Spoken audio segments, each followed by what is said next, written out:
Screencast is going to demonstrate how to make a spreadsheet so that students who are collecting data in groups can put their data into a collaborative document and then see a whole class's data set compiled, not just with the actual numerical data, but also be able to visualize the data graphically. So obviously you want to start in your Google Drive, and you want to create yourself a nice new Google Sheet. And name your Google Sheet whatever you want to, magnetism experimental data. Okay, the first thing you want to do, of course, is decide what the names of your columns are, and I always recommend that you start with the group names. So names of students in group, and you probably want to wrap that so that you can actually see it, or maybe make it a little longer because names sometimes tend to be a little bit long. Then you need to decide what data you're going to collect. In this case, I'm collecting the distance from a magnetic pole and the intensity of the magnetic field.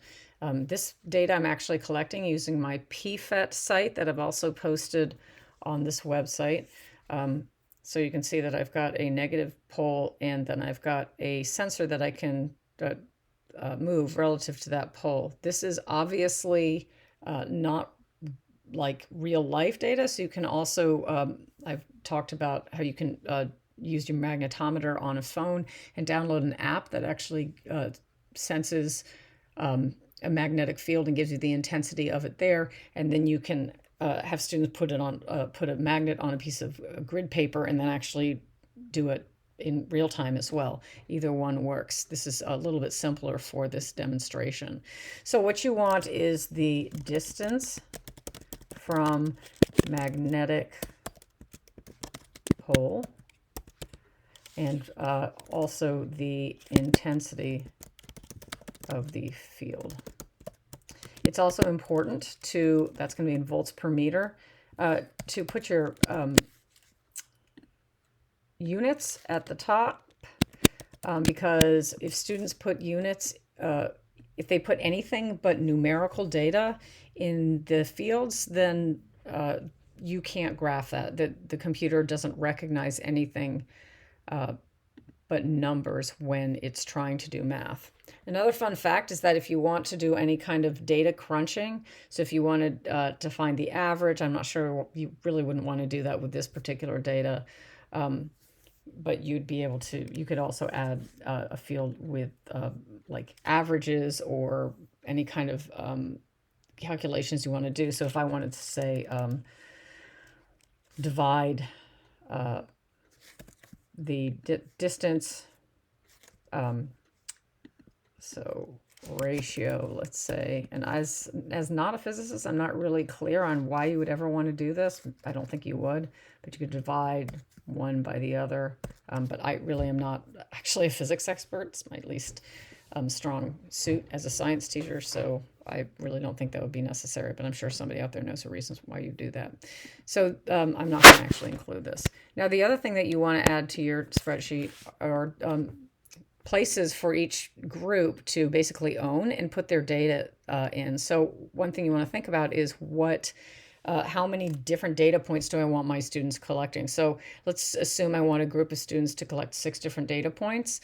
Then I want to assign those kids 6 fields. And I can literally do that in advance, or I can just in class say, okay, Tommy, Susie, and Harry, you guys have the pink field. Okay, Sharon and Timothy, you guys have the next pink field. So that every kid is pretty clear on their boundaries, and they can just enter their own data. So Tim and Susie, is that what I said? I don't remember.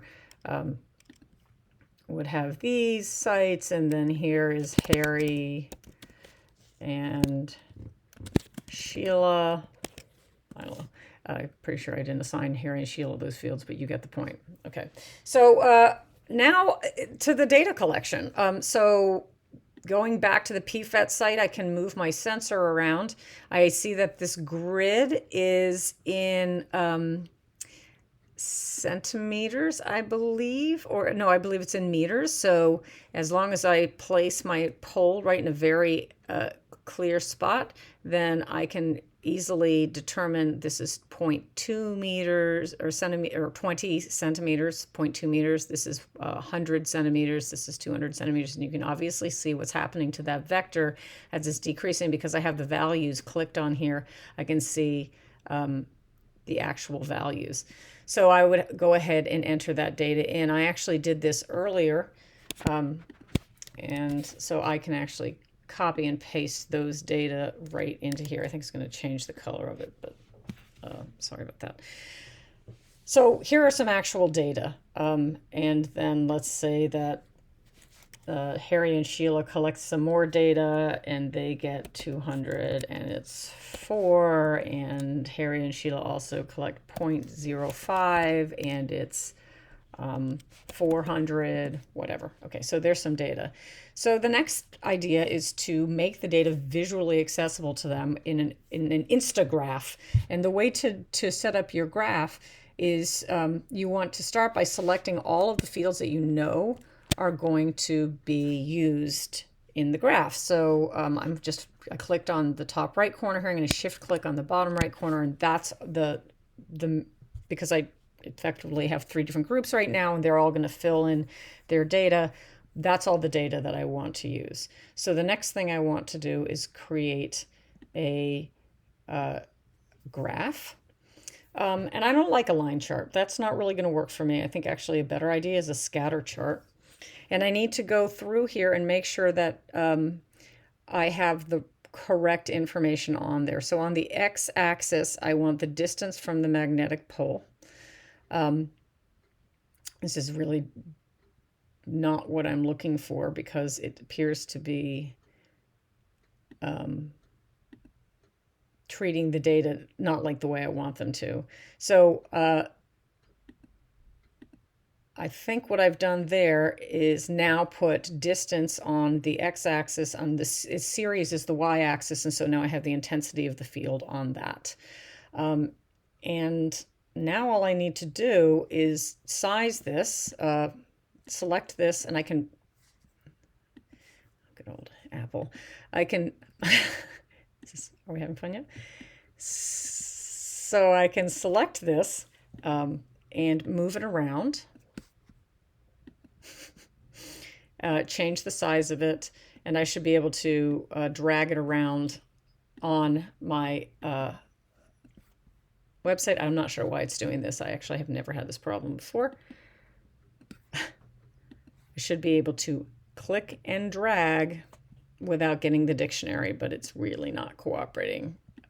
There we go. So now I can drag it around. So the last thing to do, because I have 4 different blocks and I want all 4 of my blocks to be able to have the same thing, I think it's going to be important, obviously, that I delete my data, and I probably want to restore. And by the way, that now it says no data. I'm not worried about that because there is going to be data eventually, and when it gets in there, it'll populate that.